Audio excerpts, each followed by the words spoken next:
Howdy, howdy, fellas. I've got a clip in the Gdansk today. Tried several times to record this and just can't quite, get everything in here that I want to. There's several points that I want to make in this video. The first one is kind of how I play and how I would recommend playing, generally speaking, matches like this where you are destroyer heavy. You see this is a 4-destroyer game. We are in a gunboat destroyer, Gdansk, alternate pan-European destroyer line, which is great at taking out destroyers. But I would certainly recommend caution when you have 4 destroyers like this. Like you can see at this point, we have no idea where any of those destroyers are. I can assume at least one is over here since I'm located, but for all we know, there could be 3 destroyers about to pop into this cap. Unlikely since there were 2 battleships on our flank, but you can see even the middle battleship is coming this way, so we can kind of see like, there's probably 2 destroyers in B. Now we know there's one in B, at least one in B. We see one in C. So at this point, we can tell we're not going to be up against 3 or 4 destroyers, but it's still within the realm of possibility that there might be 2. And especially in this match where there are, let's see, it's a Z-52, Katsanis, Shima, one other, can't remember what the last destroyer is. All of those destroyers have torpedoes that can be a threat across the cap, so you really want to be careful, regardless of the ship you're in. I'm in a gunboat destroyer. One of the main things I want to do is engage and destroy the enemy destroyers. This is a great gunboat. 1v1, I can beat pretty much anything. 2v1, I could probably escape if I needed to, but if for whatever reason, there's a third of the 4th destroyers pops up in B, so we know we've only got one over here. So great to go.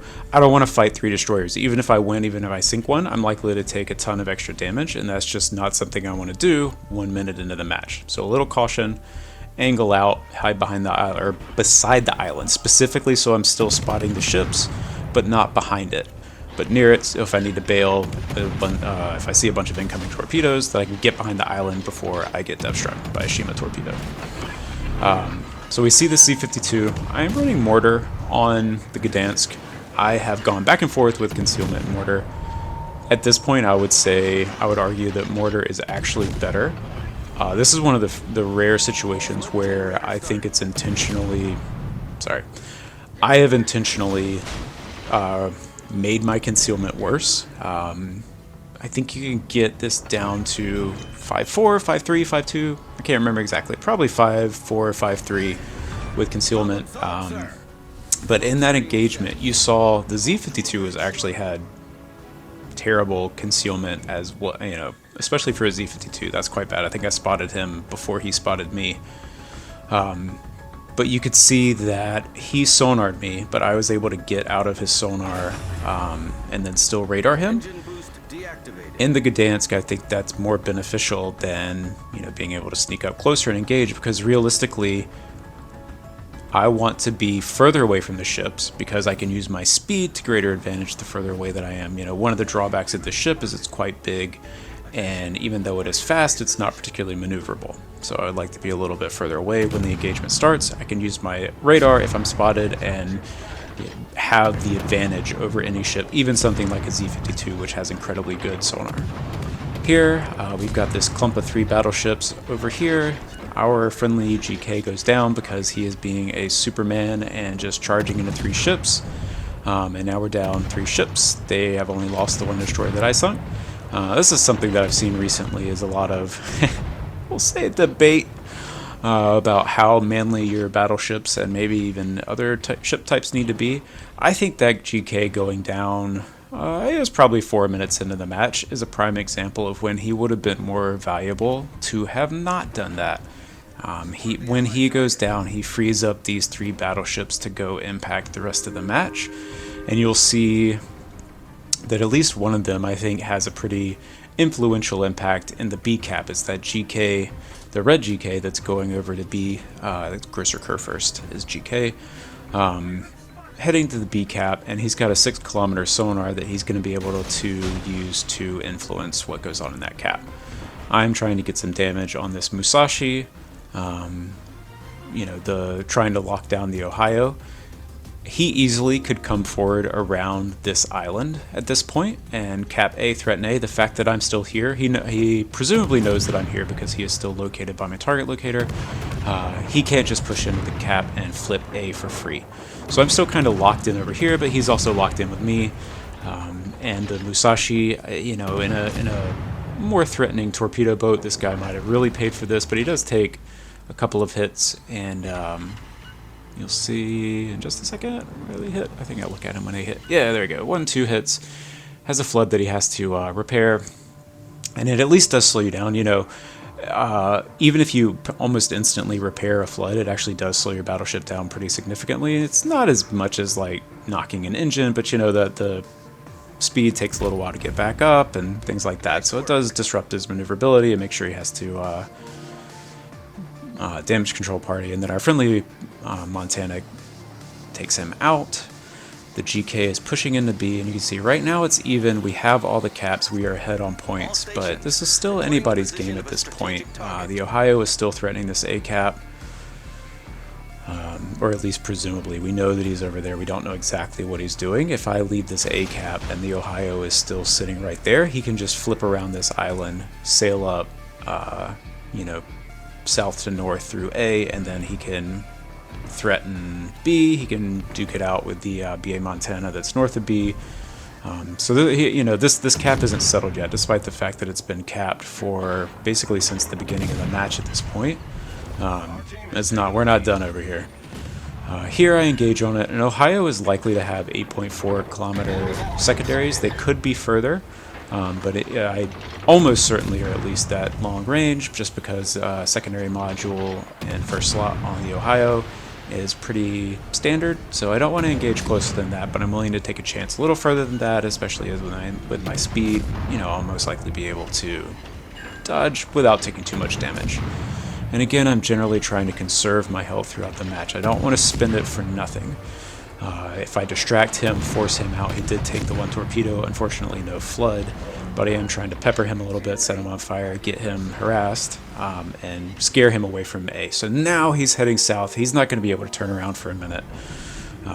So he's kind of, A is secure at this point, finally. Here my team starts, you know, like, okay, I need your help, and you know, this is one of the other points that I want to talk about. The half health. You know, I feel like these guys kind of thought that I wasn't doing anything over here in A. Hopefully, I've made my case strongly enough that A was not settled until this point. You know, I couldn't just leave A and let that Ohio take it back for free. Where's the 1v4? You know, I would have loved to be out of A, and actually this whole time you'll see that I've been kind of positioning to head back towards B. You know, I'm not kiting down to the corner of A, I'm not sailing back to red spawn, I'm not like chasing that Ohio into nothing. I was positioning my ship to head to B as soon as possible, and as soon as the coast is clear, as soon as the Ohio is headed south instead of possibly heading north or what is that, west towards A, I'm ready to go to B. So I'm trying to explain that to these guys. You know, I don't know. They're in a division. You can see that there's 3 in a division. The Z52 that actually did a really good job in B contesting that cap. He took out the Shima. He damaged the Daring. He finished off the GK. Like and he capped the zone under pressure of 2 destroyers. So he certainly did a good job in B. And at this point, I'm like, guys, like, I'm coming.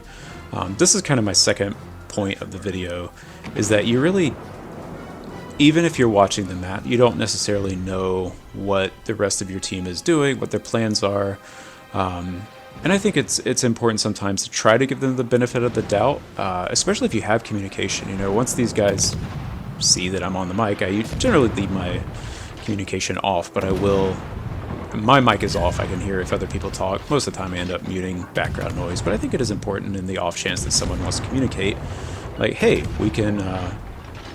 you can multiply your strength if you actually communicate. Ohio hits me with a really long-range shot there. That was actually a nice shot from him.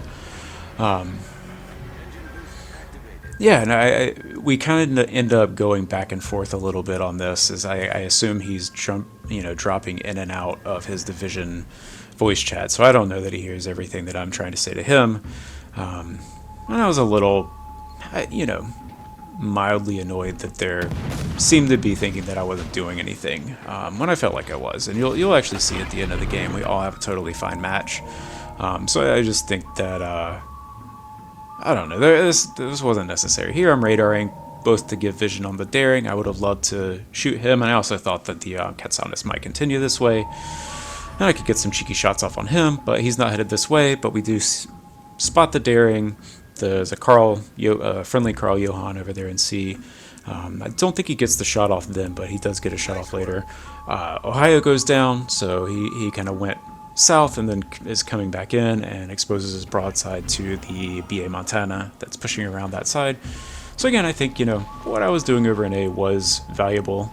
I would have loved to have been in B sooner, but it's just not feasible for me to bail on A when that Ohio is still there as a threat. So now I'm pretty sure this guy, he may be caught in the Johan sonar, actually may have been firing to reset, and then he's kind of trying to count on his smoke to get him out of trouble, but I come around the corner and land a blind fire shot, something I've been working on, glad that landed. So yeah, let's see, did I cover everything? Mortar instead of concealment on the pan-European gunboats that have radar. I actually think it's better. I went back and forth a long time, multiple times when I was going up the line, but at this point I think that it's actually more valuable. Like, you want to have that slightly longer distance engagement because you have the radar advantage over the other destroyer, and you're not going to get caught in a sonar trap of something like a Z-52 or a Lucian or Luoyang, and one of those ships that have a particularly powerful sonar. If you put your concealment as low as possible, like, you're going to be in their sonar range when the engagement starts. And I think it just gives you a little bit of space to use your speed to dodge incoming torpedoes, things like that. Whereas if you're super close, the Gdansk is extremely big for a destroyer, and it has that, I think it's 810 meter turning radius. Being a little bit further away mitigates that weakness of the ship. So I personally have switched to mortar pretty much full stop for the radar-equipped ships on this line. Second one is, if you're in a 4-destroyer match, be cautious in your initial engagement until you kind of figure out where the destroyers are. Notice I didn't say don't go to the cap at all. I capped the cap immediately, but I didn't go straight in, nose in. I'm ready to bail if there happen to be 3 destroyers that just come your way. You just don't know until you see some of the ships, until you get vision on the destroyers. That broadly holds true for any engagement. Go cautious until you know exactly what's happening. But especially with ships like destroyers where you can't see everything. Final thing is, if you're communicating with your team, go in with the assumption that everyone's trying their best. I think that's a base level assumption we can give everyone, even if it's not what you think specifically they should be doing. I think we can all work together under the assumption that each player is actually trying their best, even if it's not what you specifically want. Alright, so I think that's everything that I wanted to cover in this video. It's kind of a lot, but in the end, you'll see that, this kind of could have gone either way at several points, but we all ended up having a pretty decent game, and I had fun. Good game.